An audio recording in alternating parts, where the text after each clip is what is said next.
If you are driving, it is a 22-hour trip from the Triad to the U.S.-Mexico border. I mean, it seems so far away, but it still has some really close impacts on your daily life. From the immigration issues, humanitarian issues, to the surge of fentanyl coming into the Triad. Even how much you pay for stuff at the store, it is all being impacted by this very important place. And that is why President Joe Biden is visiting the area, meeting with the leader of Mexico. So let's dig into it. President Biden and the First Lady were welcomed by Mexico's president at the National Palace in Mexico City on Monday. Mexico is a true partner. And at the summit of North American leaders this week, Biden is hoping to work on issues that have plagued both countries, including our joint action to address the plague of fentanyl, which has killed 100,000 Americans so far, and how we can tackle irregular migration. Last week, the two countries announced that Mexico will accept up to 30,000 migrants per month from Cuba, Nicaragua, Haiti, and Venezuela while they await amnesty verdicts in the U.S. The Mexican president also said he may accept even more migrants. President Biden was in the border city on Sunday and promised to help border agents handle the surge. They need a lot of resources, and we're going to get them for them. New information from U.S. Customs and Border Patrol shows the number of migrants at the border is up 35% over the past year, with guards stopping more than 2.3 million migrants. So as the numbers go up, what are the chances Congress will actually be able to tackle immigration reform? With Democrats in control of the Senate and Republicans in control of the House, political scientists say immigration reform will be a tall task for the new Congress. A Pew Research study asked people from both parties what they consider very or somewhat important. On the extreme sides of both parties, left-wing Democrats place more importance on establishing a way for immigrants here illegally to stay legally. Right-wing Republicans feel it's important to increase deportations of immigrants here illegally. There are areas where both parties overlap where there could be room for compromise. Taking in civilian refugees trying to escape violence and war, and making it easier to sponsor family members to immigrate to the U.S. While both sides say immigration reform will be a top priority, keep in mind the nonpartisan think tank, the Brookings Institute, says the last big overhaul to immigration laws was all the way back in 1986. That's when Dionne Warwick ruled the charts. Oprah Winfrey just debuted her talk show, and the Challenger shuttle exploded. In short, it's been a while. In addition to immigration, there's also concern about drugs moving across the border. For example, the U.S. Attorney's Office says these tunnels were used to transport more than 17,000 pounds of cocaine. The illegal substances are also being smuggled in above ground as well. Well, Jennifer Titus went to the Border Patrol to see what can be done to stop the flow of drugs.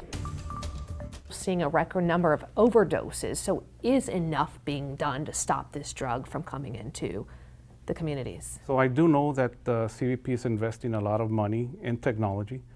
Just here at World Trade Bridge. The assistant port director. It's a fast scan. Okay. They don't have to get down from their vehicle. Okay. What they do is it's a drive-through. Says the brand new technology here at the World Trade Bridge is a multi-energy portal machine. When it comes to drugs, fentanyl, how does the technology help detect that more now than with the old?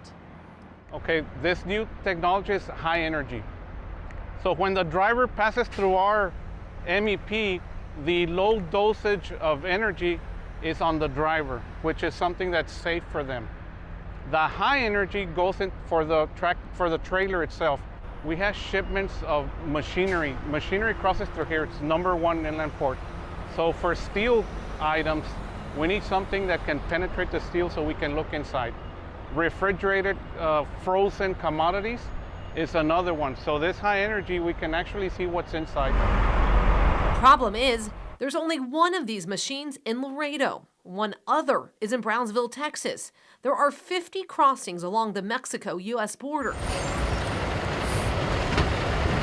Back at the World Trade Bridge, Where there's one machine, there's 15 lanes truckers can drive through. Laredo's one of the test beds for testing future NI equipment. The next phase for us is to have 4 additional machines, but at the pre-primary area. But that takes time. Something like this could take more than a year. But again, we're continuing to see the drug into the community. So is solutions being put in place fast enough? So that we have to have that balance. Again, the time it takes to install them, the flow of traffic, the officers that are out there trying to look for the narcotics and other tools that we have. It goes hand in hand. You got to place them there, and it's going to take some time. Would you say you guys need more resources We'll down never here? say no. Of course, more resources we have, the better for everybody, not just CBP, but for the whole community. The more people we have, the more technology we have, that'll help us a lot in trying to deter more of the smuggling through our ports of entry. Because once it makes it across the border, So I got up around 6 and I went to his bedroom upstairs and he didn't answer the door. A few months later, I found out that the heroin had been laced with fentanyl. and it's in the hands of your loved ones.